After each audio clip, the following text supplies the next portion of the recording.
Hey kids, it's Alicia from Florida B. Thomas Library and welcome back to another story time. Today's book for our story time is going to be a little bit different. If you don't know, this month is Black History Month.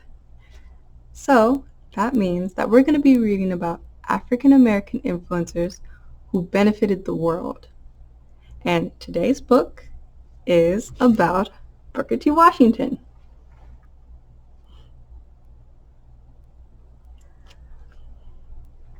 And it's by Lola M. Schaefer.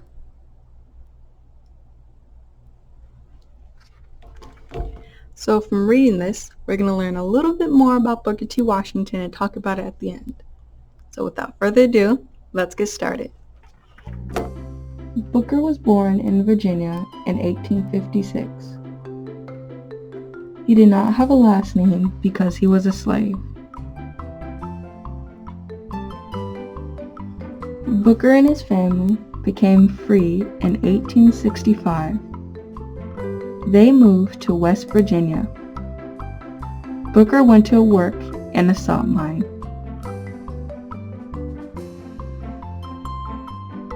Booker wanted to go to school. He learned to read the numbers on the salt barrels. He learned the alphabet from a book his mother gave him.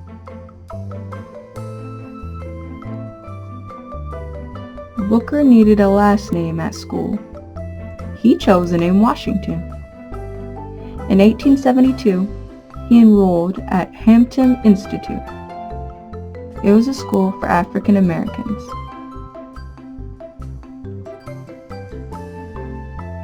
Booker worked as a janitor to help pay for school. He learned reading, writing, and math. He also learned to farm and to lay bricks. In 1875, Booker graduated from Hampton Institute. He became a teacher. In 1881, he opened a new school. He called this school Tuskegee. Booker wanted Tuskegee students to learn reading, writing, history, and science. He also wanted them to learn a trade.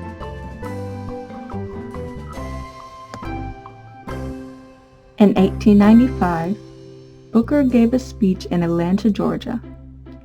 He asked African Americans to learn useful trades and earn their rights as Americans.